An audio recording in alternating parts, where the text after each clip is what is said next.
All right, ladies and gentlemen, I assume you're all refreshed, caffeinated, ready to push through. In our last session, we talked about how leadership from the top could help change attitudes, about how corporate culture and policies and messaging can help change hearts and minds. Sometimes, as we heard, bosses have to push against more conservative elements within their own company. But what about outside the company? All companies operate within their given society and have to navigate cultural and political and religious barriers. Now, how should a company deal with those obstacles? How should a company break them down? I'm going to first discuss these questions with Dr. Ching-Yi Lin, a doctor and legislator from Taiwan, and she joins us, I hope, from Taipei via video link. Yes. Dr. Lin, thank you for joining us. Hi, hello. Hello. You can hear me all right? Sorry, I can't go to yeah, it's all right. It's okay. Wonderful, wonderful. So let's start off with some context. Tell us about the state of LGBT legal rights in Taiwan and about cultural attitudes as well. Okay. First, I want to discuss about the LGBTI issue during campaign. As you know, we have a president and legislator campaign last year. And for my party, the LGBTI issue and another human rights issue very important for us. So even during campaigns, very few people will discuss about the LGBTI issues, but we still go to the Taiwan at the Gay Pride. Our central quarter of my party and our secretary general and our members, we go with our LGBTI members to discuss about we will do what we should do after we win the campaign. So this is why last year after we empower my party we take the law to our the judge to some action. I will say some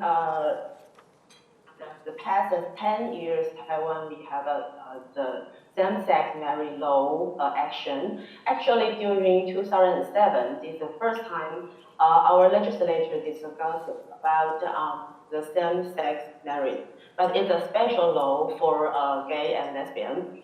So during that time, the groups and not only support groups or other against groups, they against this kind of special law.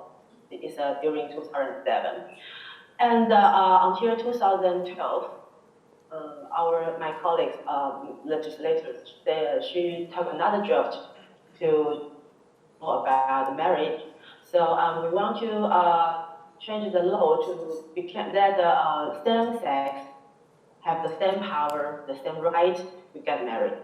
But also during that time, because my party have a fewer members in legislative yuan, so it's a little difficult.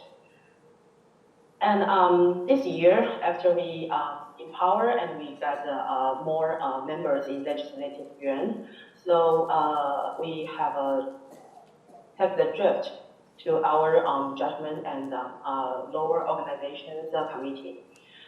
During that time, have some story about here is in Taiwan we have every year we have Gay Pride, and we take the draft before the Gay Pride. It's really to want to answer and to back to our LGBTIQ friends and all the friends support the human rights. We are really want to push this law. But after the Gay Pride and the law draft was being proposed, we have many highest the confliction between against and support groups. So we have many times the conflicts. The against groups they come to legislative yuan and ask us to stop the review. And another, our support groups, they come here to ask us to support the review. So until now, our law organizations, the committee, they just finished the review at December 2000. Then now our step is we need to go into the parties consultation time. Sorry, can I interrupt you? Do you mind if I interrupt you for 1 second and just ask you a question? The groups that are opposed to same-sex marriage equality, why are they opposed? What is the source of their opposition? Yeah, the opposition groups actually, I thought actually the simple is the words is they really have a homophobia. There's one leader against groups to our public area, and this writing is gay is infectious disease. Is this a religious-based opposition? So they're thinking that. Pardon? Sorry, I asked does the opposition stem from religion, from cultural issues? What's the root? Yeah, they have the religious segment, and at the same time, but they are trying to play friendly type, but actually it's not. They say they are friendly to gay, so they are trying to keep their patience and the kindness to treat them. That is a opposite type of group thinking. And another, we actually have many opposite groups. They say they are family friendly, children friendly, parent groups to against any action for same-sex marriage law or gender equality education law. This is now Taiwan's condition. So the flip side to that question I'm curious about is that there's religious opposition in many, many countries, but in very few countries, in Asia especially, is the fight for same-sex marriage equality being fought as strongly. What is the source? Why do you think Taiwan has become so progressive? I think first, to pushing same-sex marriage is a gender equality issue. Is go through with our democratic, because all our friends come from they focus on human rights, they focus on democratic progression, and gender equality issues actually is the same value for this country. So we work it together. This is why, just like you said, we have a so fast step for same-sex marriage. And so in Taiwan, you found that the fight for same-sex marriage equality is bound up with the fight for gender equality. You said fight for gender equality is also fight for same-sex marriage. Yes. Yeah, actually. Yes. Yes. And the opposition time actually we said Han Dynasty and against the feminist. So in traditional thinking in Taiwan, actually they really have the culture come from mainland China. So they still think, they still believe men, women have family and need to have children. So actually these groups are against gender equality, against same-sex marriage, against human rights, against the multi-value of these new generations. So have you found allies? Can I ask? Have you found allies in the business community?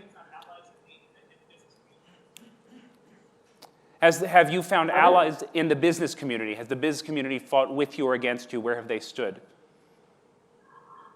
Business community actually except from these issues. So many Taiwan's populations, not these extreme groups. One group is the LGBTI groups and the human rights groups. Another group is against groups. And most of populations, about 80% people, they actually just wondering why are you confliction? they thought it's not the most important issue in Taiwan. And most of they were said, what we need to do is to improve our economic condition. Okay. Of course, some part of the same-sex marriage support and our friends, they will say that gay economics is actually the new thing in Taiwan, but I must to say it's just some part of these issues. Okay, thank you very much. We're about out of time, but thank you very much, Dr. Lin, for joining us. I'm very grateful. Yeah. Okay. Okay, thank you. Thank you. Thank you. Now, I'd like to invite up the rest of my panel, if I could. We have joining us, yes. This is Paerin Choa, a lawyer from Singapore and the spokesman for PinkDot, the biggest LGBT event in Singapore.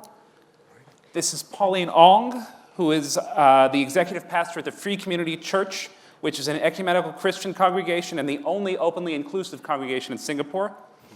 And this is Oyungerel Tsedevdamba, who is the former Minister of Culture, Sports, and Tourism for Mongolia.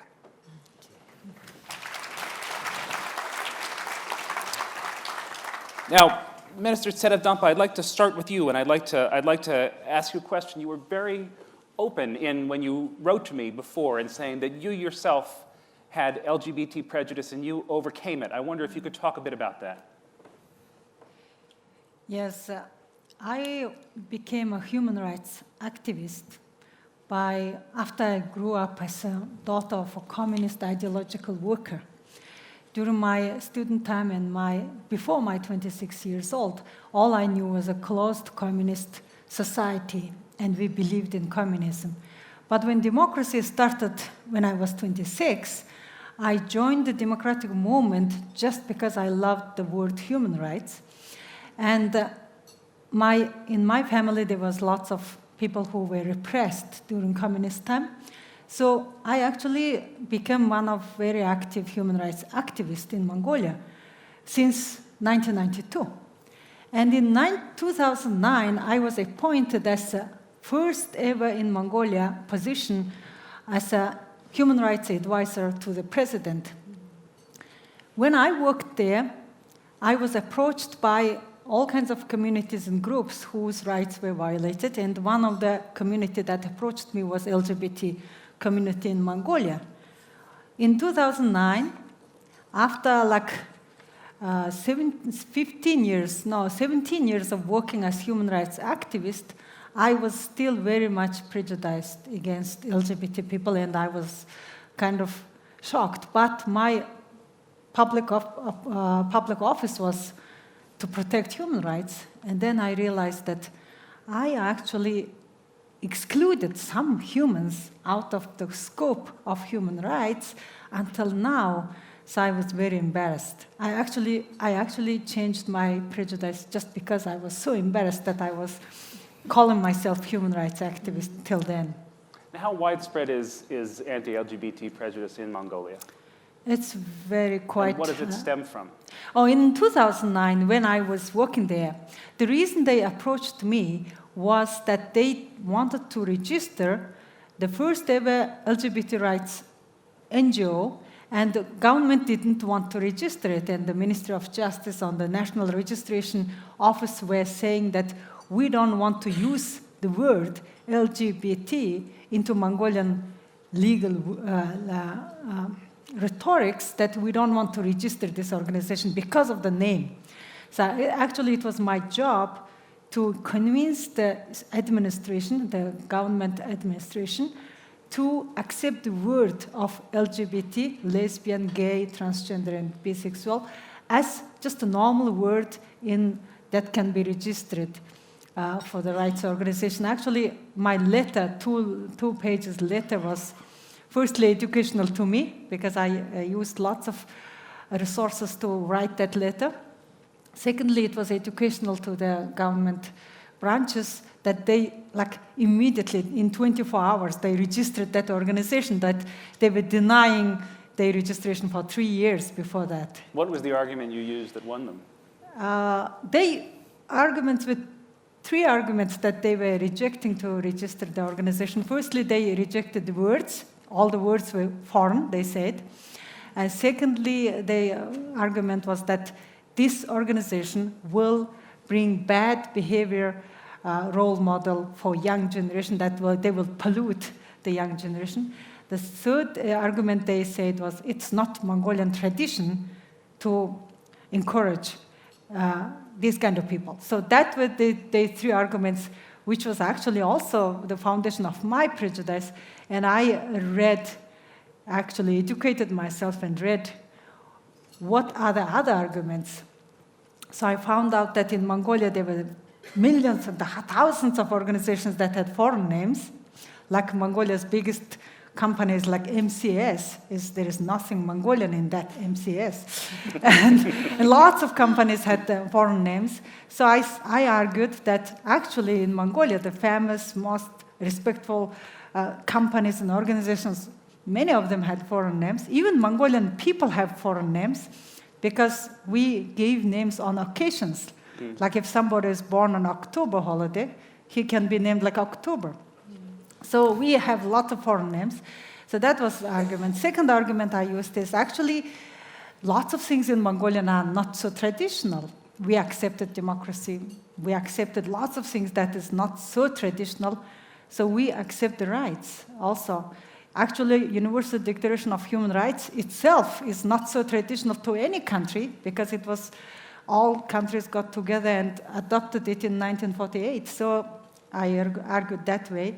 And thirdly, I said, so if we actually do the violations against them and encourage the beatings and brutal physical abuse against LGBT people by not giving them right to defend themselves, actually then we will actually give bad behavioral role model to our young generation because they will be grown up seeing and accepting and actually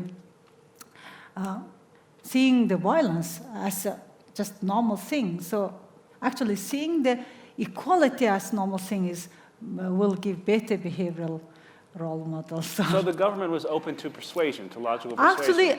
Actually, they accepted that organization and registered that within 24 hours. So that was a very quick persuasion. That's great. What has been the effect of having the center? What is the center's role in Mongolia? Whose role? What has been the effect of having that center on LGBT people in Mongolia? Openly, it just opened up a dialogue. Yes. It just opened up the issues that we were avoiding to discuss. Yes. And also, this organization is one of the pioneers of rights organization. Yes. That's why many rights organizations were founded, and Pride Day became just one of the events that people go. Actually, I'm the only politician who goes to Pride event. Lots of politicians in Mongolia talk about human rights, but they are in my 2009 situation so far. They are talking about human rights, but not appearing on the Pride event yet. But things are changing. Rhetorics are changing. I occasionally tweet about the issues of LGBT rights. And in the earlier years of tweeting in Mongolian Twitter community, I was like harassed. As soon as I tweeted just one word about it, and then I would tweet after a certain time, and I would get less harassment. But today, I'm just like tweeting every other minute, and people are like, "Oh, hey, I want to know more," you know. So it's really society is changing. The politicians who don't go to these events, the ones who you say are stuck in your 2009 mindset, what is it that keeps them there? Is it religion? Is it adherence to tradition? What is it? It's a lot of things, but very pragmatically, their PR advisors are not encouraging them. I personally received PR advice from paid PR services, and one of my very good PR advisors said, "Oyuna, we accept you as a human rights activist for a long time, but just don't ever talk about LGBT rights. We will never be elected." In fact, I wasn't elected in 2016, but sometimes I like to follow a PR advice, sometimes I want to reject. So if I lost the election in 2006, Still, I keep talking about the issues that is important, that will be important for Mongolian future, because what worries me now most is teenage suicides in Mongolia. Nobody's talking about it. Why? Nobody discusses the issues that teenager had to end her life or his life without discussing anything with anyone. So I see lots of younger generation people worrying about their own peers. I actually had help from 17 years old Namun Ong. She saw her generation's tragedy, and she wanted to collaborate with me on defending human rights of LGBT people and opening up this subject so that no more teenagers end their lives without unknown reasons to their parents and friends and to society. Thank you. I think before I move on to Pauline, I'd like to introduce our third polling question. Can I ask you to put it up on screen? This is also on your app. It's a yes/no question, as the other ones were. Do you think the rise of populism in the West, and I suppose it's not just in the West, do you think the rise of populism will curb progress on LGBT rights? It's a yes or no question. You click submit at the bottom of the app, and then we will come back to this later in the session. But let's turn now to Pauline. Yep. You are the executive pastor at a Christian church. That's right. How would you characterize the attitude of Singapore and Singaporeans to LGBT rights? Wow. I think we have a whole range of different responses that people have. But I think the difference is who gets heard and who isn't being heard. You know, we have a very vocal minority, Christians as well, and different religious groups who might be very anti-LGBT, and that gets heard really loudly. You know, unfortunately, I know a lot of more progressive religious people, you know, and I've had dialogues with them, I've had coffee with them, we've talked about different issues, you know, about LGBT and being Christian or being Muslim. But the thing is that a lot of them are silent. I would call them the silent majority in Singapore, because while they are moderate, and they would identify themselves as moderate and accepting to a certain extent, they're still trying to formalize and crystallize some of their own stance about the issue, and they're not willing to come out in public, at least on the public sphere, to say what they really think or feel, you know, because that's difficult. Yes. You know, you have to deal with the opposition, you have to deal with what people are going to say to you, and so I think that's the issue in Singapore right now. So I think that's not just an issue in Singapore, it's an issue everywhere, that you often have a very vocal minority and a very vocal sort of progressive vanguard. But the question is, how do you, and I'm curious to hear your thoughts, how do you mobilize the sort of what you might call the moderate, well-intentioned middle? And that's a really good question, something that Paerin and I were just talking about just earlier, you know, because I think that is the key, really, to progress and to having things move in our society. And right now, where it is, a lot of it is being engaging on a one-on-one kind of level, you know, and maybe on certain panels, you know, if we get to be invited, if we get to organize some of these dialogues, you know, we get to do that. But I think, to a certain extent, there needs to be a little bit more intentionality around it. You know, not only am I going to sit down and talk with you about this, perhaps, you know, even from my point of view, through my story, could I perhaps, you know, encourage you to take a stand, encourage you to be part of something, you know, that is willing to say, you know what, we may not completely agree with that part of that minority of society. I mean, you know, there are other thoughts that we have here. We have more balanced views here. You know, to perhaps create, you know, a platform where we all can kind of express that a little bit, you know, so that we have a diversity of views as well in our society, and then we're not just listening to a minority of views. Now, you mentioned your story. You identify both as gay and as a Christian. That's right. What is your response to people who say that is against Scripture? Wow. Yeah, a lot of people would say that's a contradiction in of itself. You know, it's against Scripture. How could you be gay and Christian? You know, and the thing I would say to most people, you know, when they tell me that, is that I totally understand where you come from, because that's what I thought of myself before.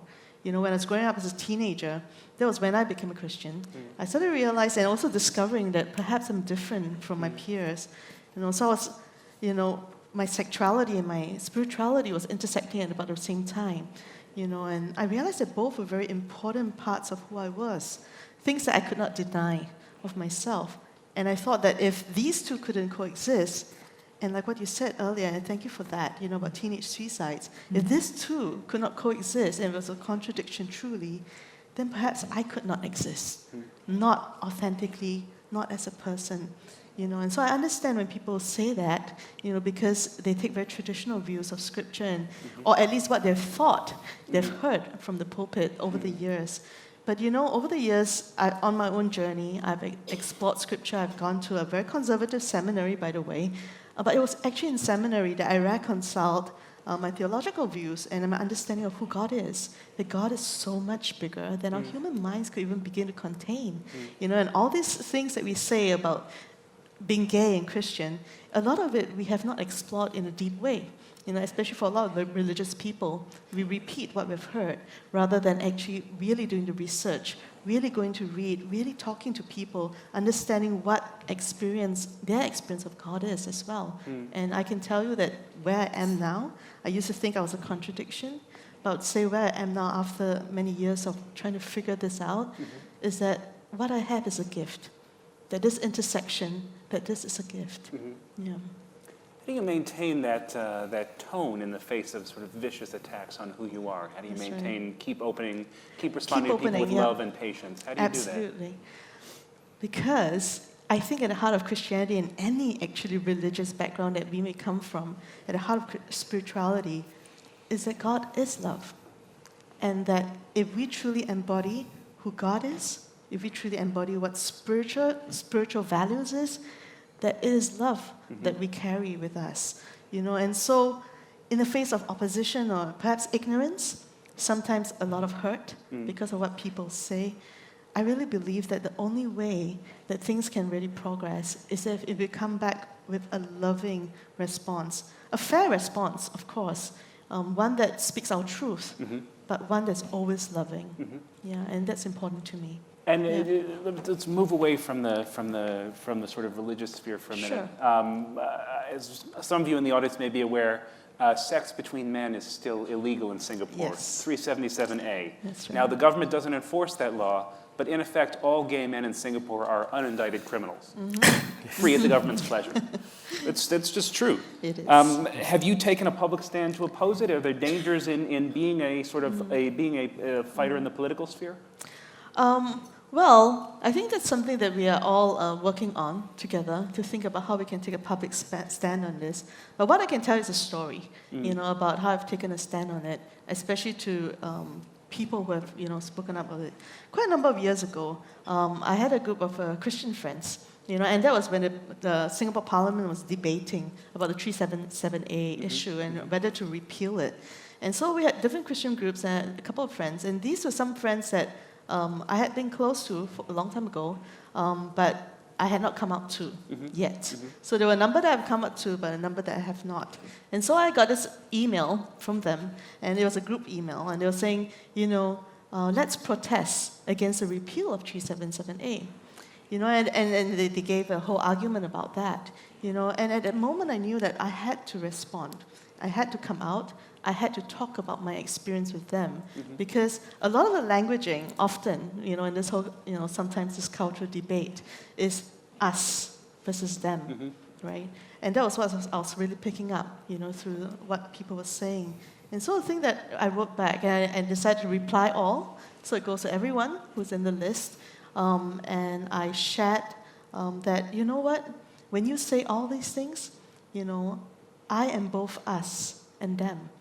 And I can understand where you're coming from, but I need you to know that when you say these things, the young people in your congregations, the young people around you in your families, when they hear you say these things, you are actually talking about their lives.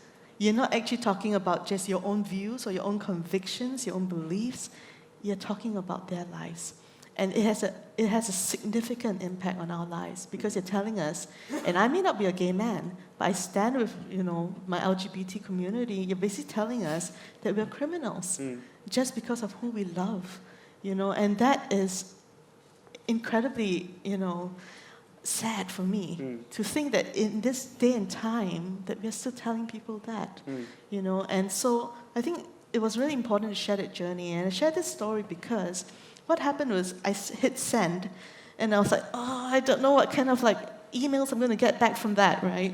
And my very first reply came back, and it was quite a good friend, and he said, you know what? When I first read your email, I was so shocked.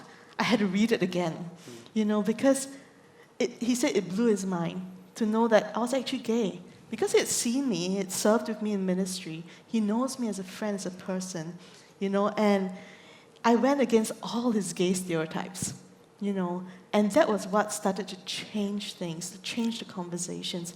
And he said, even though I don't agree with where you're coming from, but I still, you will always have my love and my respect and my friendship. And every other email that came after that, they were similar in tone. And that gave me hope. It gave me hope that we have a community of people that at least are thinking, they are willing to accept, willing to at least dialogue, to actually, when they start to know someone who's personally close to them, a family member, a friend, that it makes that difference for them. It changes the whole conversation for them. So that's sort of key to breaking down political and religious barriers, is living openly in one-on-one sort of personal contact. I believe so. And one of the things I often tell people is that those of us who can, we need to come out. And the only reason for that is because until someone knows someone close to them who is LGBTIQ, it will always remain a debate, always remain an argument, in your head. But until you know someone who's close to you, a friend, a daughter, a sister, a brother, a cousin, it changes the whole argument because you're talking about a person's life. You're talking about the complexity of humanity, actually, and that changes things. Thank you. Paerin, let's turn to you. Yes. Give us an introduction to PinkDot first. Well, PinkDot started in 2009. Back then, it was a different climate. Singapore was a different place. Anything LGBT was very taboo. You can't even mention it publicly.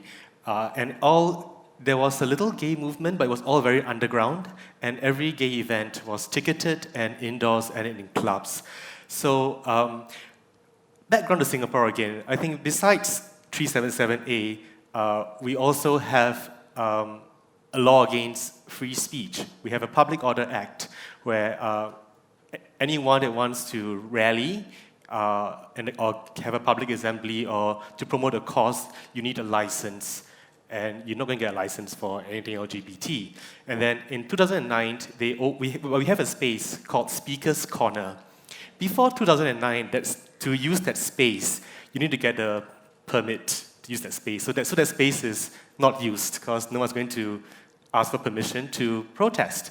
So they changed the rules and said all you need to do is just register as long as you do not speak on race and religion.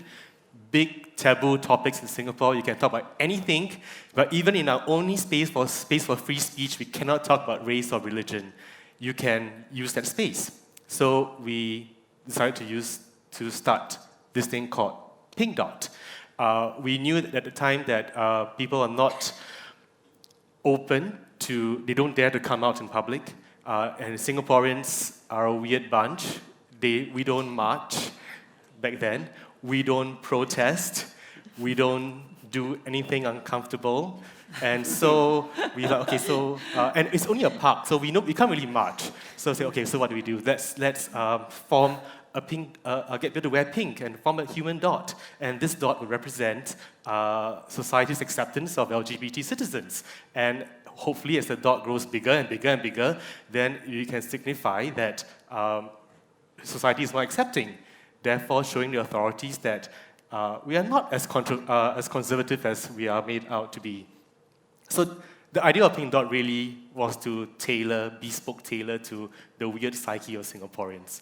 And the first year, people didn't want to come because Singaporeans don't own pink clothes back then, and Singapore's very hot, so no one's going to go in the middle of the day in a park, wear pink, and form a dot to take a photo. It just goes against anything Singaporean. So we thought, maybe we'll just get 200 people to come for the first year. Then we had 2,500 people who came in from a very, very modest dot.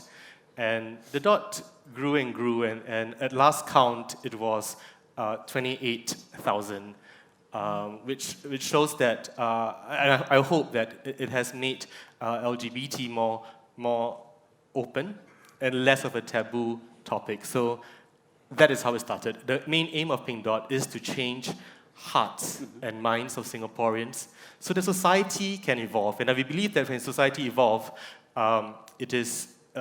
laws will change accordingly. So PinkDot really is to we're dealing with the social aspects of being LGBT in Singapore, bridging the straight community, getting more straight allies with the LGBT community. Yeah.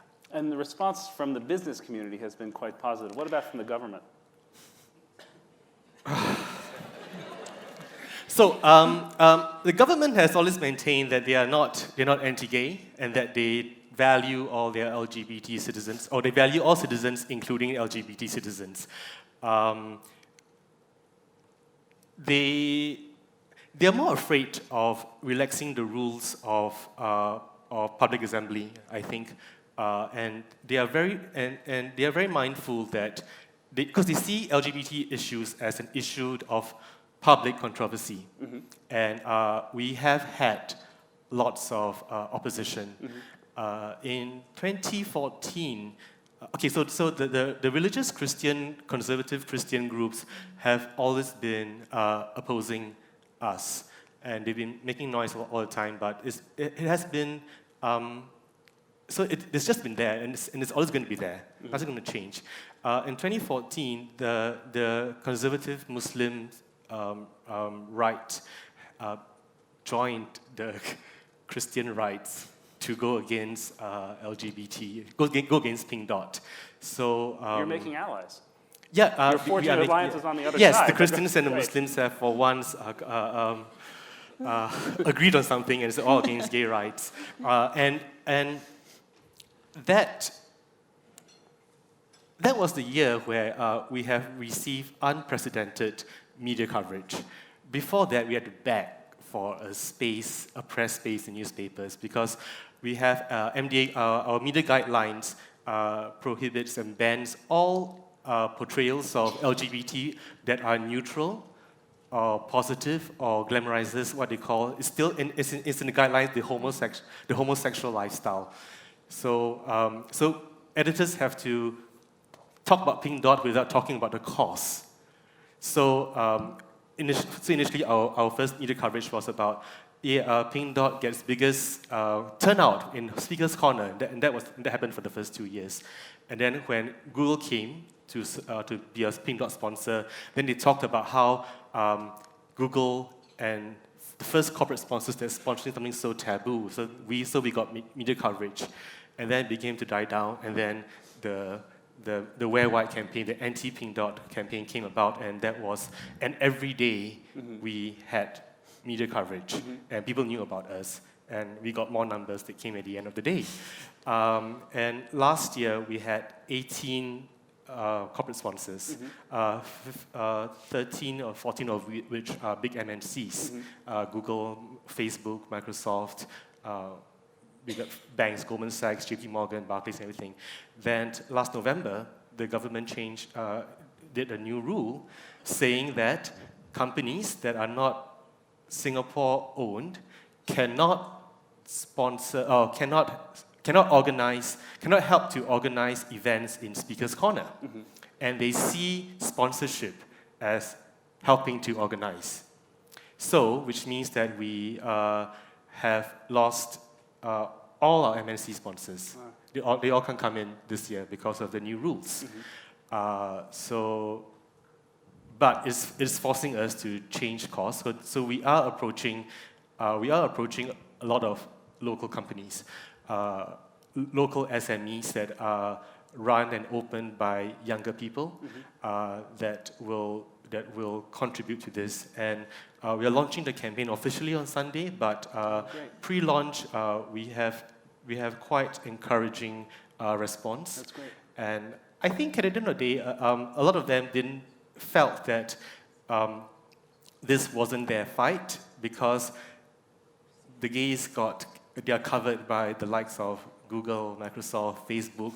Why would they need me, small local SME, to help? And when this happened and we say, okay, we lost all this, is this important to you? Do you want to make a stand? And some said no, but a lot has said, yes, sure. Some said, yes. Then they come back, yeah, I've spoken to my PR consultants, and they say no.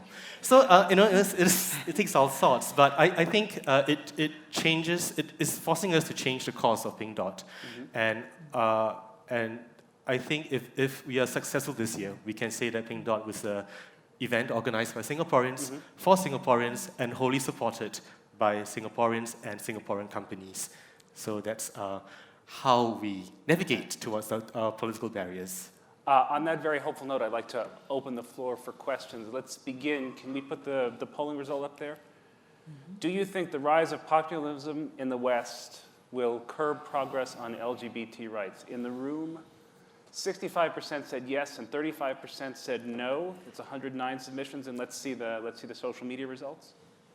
And 60-40, yes and no. So more or less the same. It's a worrying trend. Questions from the audience?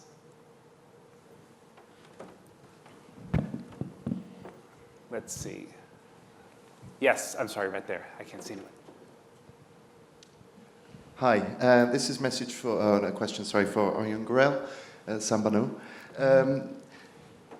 With one of the problems with legislation and protecting minority groups is keeping the dialogue going. And a lot of that is projected from the business community.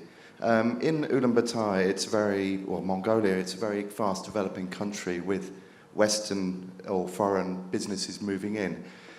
Are you seeing developments happening quicker because of the ideals that Western or foreign companies are projecting to the government? I can't say that. So actually it's going reverse and back and forth. So whatever happening in the West is happening also in Mongolia. So for example, in 2016, in May, we got a very progressive package law that first time criminalized hate crime and domestic violence. Before that, domestic violence and domestic abuses wasn't considered as a crime. So we got that law passed a year ago, but then election happened, the different party won, and they reversed all those laws. Now we don't have a law on hate crimes and domestic violence being as a crime, but this law is now coming back because we have enough support, public support, to bring that law back, and the current government current majority parliament is actually going to approve that law by July 1. So what we are now seeing is actually whenever politicians reverse the progressive decisions, there are lots of media and public outcry, and they're influencing domestically, have to bring the progressive laws back. So we don't, in Ulaanbaatar, the business community is of course paying lots of attention for where's investment coming from, whether it's not coming or not. But in countryside, in the wider Mongolia, it's a domestic fight. It's domestic public opinion plays bigger role. I think there was another question in that same area. Yes. Hi, Peter Sargent, Standard Chartered. And I'm sitting next to Betty, who is one of the organisers of PinkDot in Hong Kong, which is very much done in homage to the great work you've done in Singapore. So congratulations on that, and congratulations on the tack you're taking this year. And I know some of the success you're having in signing up local companies, so may that continue. I have a question particularly around Singapore. So to the extent that companies have had budgets put aside for work with their LGBT staff and through their LGBT networks, have you had any conversations with those same companies that sponsored you last year to help advise them as to what else they can do with those budgets in Singapore, which clearly still exist, because all of us are spending money on diversity and various different streams of diversity. So given the changing environment in Singapore, given the constraints that are put upon you guys in running PinkDot, how should companies like ourselves look to spend money on this in Singapore? Well, I mean, the restriction is only to events that are held in the Speaker's Corner. So companies could still donate money to other LGBT organizations. There is a transgender organization that needs money. Ugachaga that does counseling services, they also need money. So it doesn't need to be PinkDot only. So it doesn't have to be big publicity, but you could still help. You could also, you're still free to have your diversity programs inside. Another way to help also is to make sure that your vendors are also LGBT friendly. It doesn't make sense if you are an LGBT friendly company and you engage vendors that have discriminatory practices. So that's also one way to influence other local vendors to become more friendly. Yeah. Okay, we're just about out of time. I'd like to say that what I take away from this session is the importance of openness, as this morning, and meeting people where they are and respecting people where they are, whether it's arguing logically with the government, whether it's sharing your story with them, whether it's going to local small businesses, meeting people where they are and forging alliances one-on-one. So with that, please thank our panel.